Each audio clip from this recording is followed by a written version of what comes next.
감사의 말씀을 드립니다.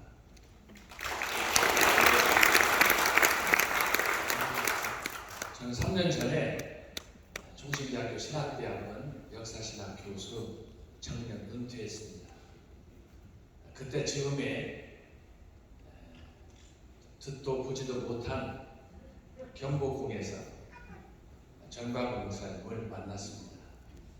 제가 만나시고 싶어서 만난 건 아니고 저의 가까운 선배 교수님께서 하도 사정하시길래 한 번만 만나봐라. 여러분들 표정이 갑자기 왜 이런지 모르겠어요. 한 번만 만나보라. 그래서 제가 갔다가 전 목사님 만나고 그 후에 또 광화문에서 만나고 유튜브에서 만나고 그러다가 한 차례 교회를 방문하게 됐습니다. 몇 마디 대화 중에 목사님께서 이 귀한 전광훈 목사의 말씀들을 주셨는데 집에 와서 보니까 저에게는 보석 중에 보석이었습니다. 아멘. 보기에는 별거 아니에요. 아시겠지만 설교 대지 하나, 둘, 셋 그런 형식으로 된 말씀표였는데 제가 열어봤을 때 마치 계시를 보는 것처럼 저의 마음속에 충격이 일어났습니다. 제가 제 얘기에서 그렇지만 저 영국에서 10년 공부하고 30년 교수하고 그래도 연구할 만큼 하고 책도 쓸 만큼 쓰고 저 안 해보는 건 없는 사람입니다. 제가 단순히 신학대학원에서 강의만 하고 책만 쓴 게 아니에요. 제가 제 얘기를 하면 감히 경천동지할 충격적인 얘기들이 많습니다. 제가 아직 다 안 했습니다. 제 마음속에 은퇴하고 나서 나라와 민족을 살리기 뭔가 지난 세월을 돌아보니 한 일이 없었어요. 기껏 해야 녹을 받아서 먹고 교회 초청받고 설교하고 책 쓰고 강연 교수할 일이 없어요. 그럴 때 마치 해석 같은 하나님이 준비하신 전광훈 목사님을 제가 만나서 목사님과 더불어 교제하는 가운데 좀 감히 말씀드리면 저는 제 2의 인생을 살고 있습니다. 아멘. 다른 것이 아닙니다. 제가 시간 되기 때문에 작게 말씀드리면 저희가 지금까지 평생 고민이 뭐냐 목사님들의 고민이 무엇인지 모르겠지만 말씀을 들고 강단에 설 때 말씀 속에 어떤 비밀이 담겨져 있는가 유튜브 인터넷 뒤져가면서 이 설교 저 설교 뺏겨서 하는 거 그런 거 말고 그런 더러운 유치하게 하지 말고 정말 매 시간 말씀 앞에서 설교 앞에 날짜가 다가올 때 주일을 맞을 때 우리 목사님들 설레는 마음으로 주여 오늘도 나에게 하늘의 계시의 말씀을 주옵소서. 계시가 임합니까? 지금까지 제 삶이에요. 고민하죠. 금식하죠. 산기도 가고 안 해보는 것 없지 않아요. 중요한 건 뭐냐? 하나님께서 여러분의 간절한 사모하는 마음 그 열망을 성취하기 위해서 말씀을 대할 때마다 내 마음속에 감동이 닫혔던 내 영안이 열리고 그런 경험 어떻게 자신 있게 말할 수 있습니까? 저 여러분 못해 주심이에요. 안 해본 건 없다고 그러잖아요. 그러나 여전히 저에게 숙제가 뭐냐? 도대체 하나님 말씀에 대해서 내가 하는 것이 뭐냐? 저 여러분 인격 못 오가는 거 아닙니다. 저의 진실한 고백입니다. 저는 감히 얘기합니다. 목사예요, 교수예요, 박사예요. 하나의 성도예요. 말씀에 무지했던 사람이에요. 안 해본 건 없는데 그런 절박한 상황 속에서 전 목사님이 저에게 주신 말씀표로 제가 말씀드리잖아요. 제 2의 인생을 살게 되는 축복을 드리게 된 것입니다. 제가 오늘 시간이 없기 때문에 다 설명할 수는 없어요. 최근 2, 3주 전에 전광훈 목사님이 존재의 일 원인에 대해서 그것과 관련해서 혼인잔치에 대해서 설교를 지금 시리즈로 하고 계십니다. 전에도 다른 설교를 많이 하셨지만 감히 이 설교 두 편은 뭐냐? 어떤 사상가나 어떤 설교가도 어떤 주석가도 신학자도 할 수 없는 지난 2000년 기독교사의 획기적인 성경을 해석하는 그런 출발점이었다고 믿습니다. 이것은 들어보지 않으면 모르는 얘기예요. 맞습니다. 저쪽에는 할렐루가 안 나옵니다.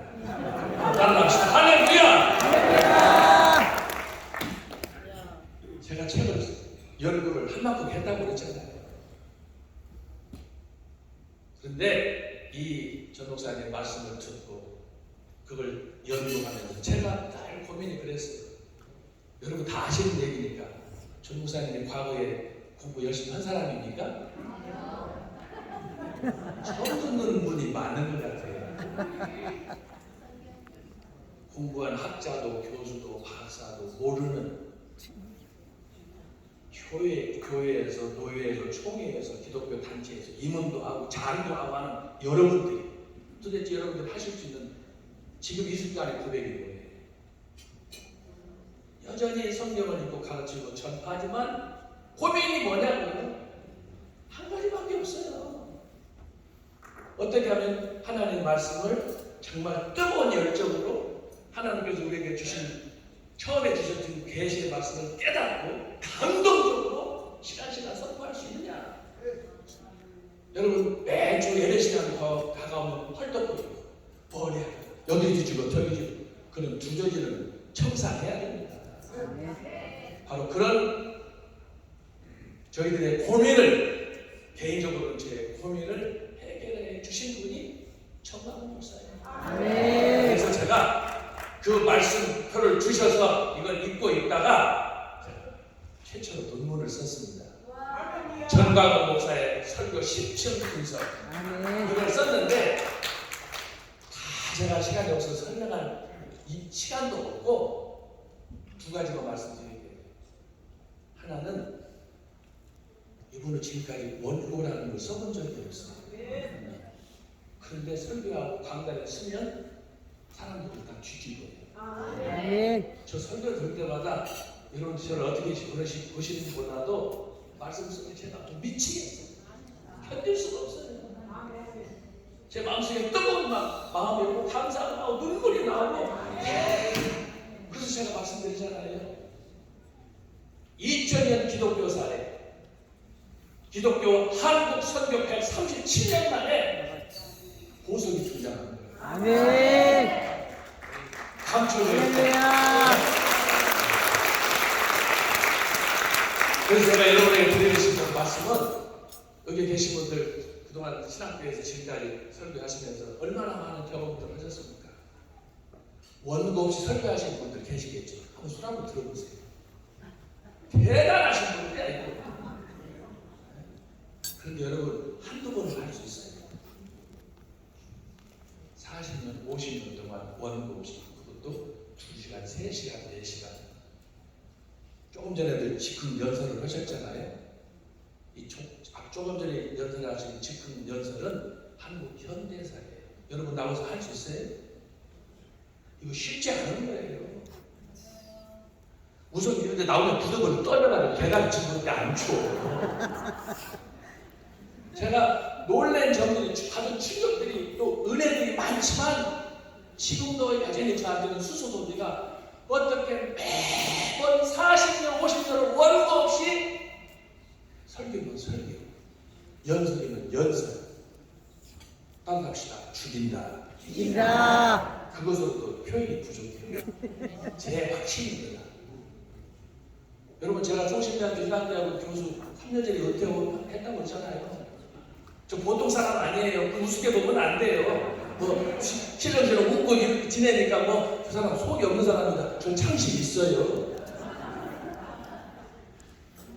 그렇지만 저는 이 시대를 보면서 오늘 이 시대에 우리 한국교회 지금 완전히 바닥을 친다고 했는데 저와 여러분이 이걸 배울 수 있어야 돼요. 이 상황에서 체면 중시하고 전통 중시하고 죽는 거예요.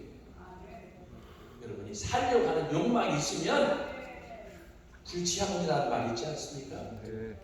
나와서 엎드려서 은혜 받는데 무슨 지위가 필요하고 뭐 맞습니다. 예수님께서 말씀하셨잖아요. 제자들한테 어린아이가 돼요. 아멘.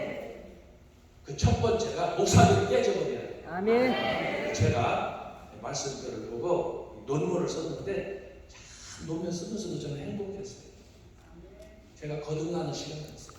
그래서 우리 목사님들께서 이번 부활절을 새롭게 시작하는, 개인적으로 새롭게, 또 한국교회를 새롭게 하는, 또 나아가서 우리 민족을 각성시키는 아멘. 출발점, 원년이 됐으면 좋겠습니다.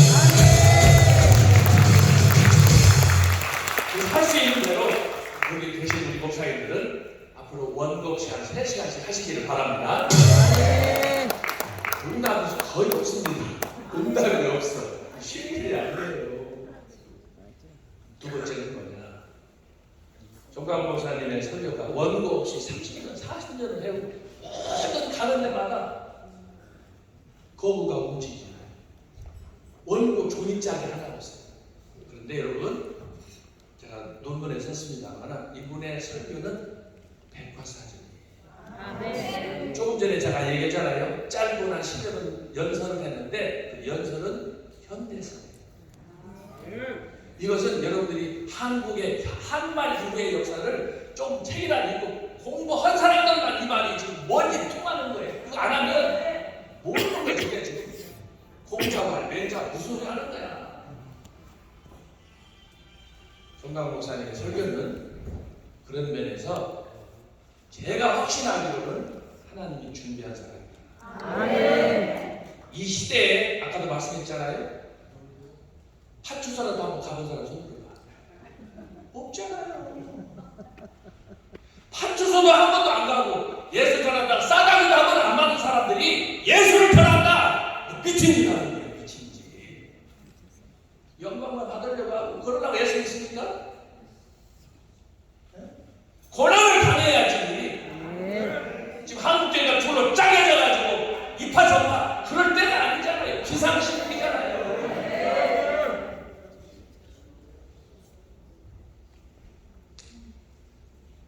저는 교수, 박사 다 내려놨습니다. 왜 그러느냐? 내가 사는 것은 하나님이 주신 은혜 안에 성령의 이슬을 갖고 아멘, 아멘. 살아가는 그분에게 나의 모든 것이 있기 때문에 아멘. 지나가 보니까 다 쓰레기고 소용이 없어요. 아멘. 저와 여러분의 마지막 남은 꿈이 말씀으로 돌아가서 백투더 바이블 말씀 속에서 여러분이 매일 기도하고 엎드릴 때마다 계시를 받고 이 이상의 행복이 어디가 있습니까? 그래서 일부 이 사람 저 사람 뒤에서 뒷담화 치고 비판하고 해도 상관없어요. 예수님도 요거도 본 사람 아니에요. 비난하는 사람 아니에요. 오늘 한국 교회를 위해서, 이 민족을 위해서 아멘. 적어도 저는 믿습니다. 광야의 시대를 열었다. 역사의 새로운 분기점이에요. 아멘. 아무도 안 하고 용기도 없이 침묵할 때 나서서 지금까지 엄청난 일을 다 했습니다. 이건 보통 세계사에도 없는 거예요. 아멘. 제가 영국에서 10년 동안 박사를 하면서 영국 스코틀랜드 기독교사 다 훑은 사람이에요. 거기 없어요. 어떤 면에서는 전무하지만 지금 하는 광화문의 역사는 후후 앞으로도 없을 거예요. 아멘. 아멘. 지금 이것은 현재 진행이에요. 아멘. 오늘 교단장님이 오셔서 부활절 준비 예배로 모이셨는데 정말 그냥 뜨거운 마음으로 자꾸 누가 비교하지 마. 정말 여러분들이 마음속에 확신이 생겼다 그러면 믿고 나가야 됩니다. 아멘. 저의 삶의 지표는 첫 번째가 의리입니다. 변치 않고 적어도 여러분들은 한 마음으로 전 목사님을 믿고 지지하는 분이라고 믿기 때문에 제가 여러분에게 자신 있게 말씀을 드립니다. 한 번 사는 거예요. 두 번 살면 다른 선택하세요. 앞으로 저와 여러분이 남은 한 번의 선택이라면 교회 살리는 거, 아까 조금 전에 장 목사님 말씀하셨잖아요. 정말 지금 우리 지하 세계를 보면 절망적이에요. 세상에 비교할 나라가 없어서 베네수엘라입니까? 여러분 다 아시잖아요. 이 나라 다 망해먹은 구 정권이 있지 않습니까? 이 일을 전 목사님 중심으로 저와 여러분이 주체하고 있습니다.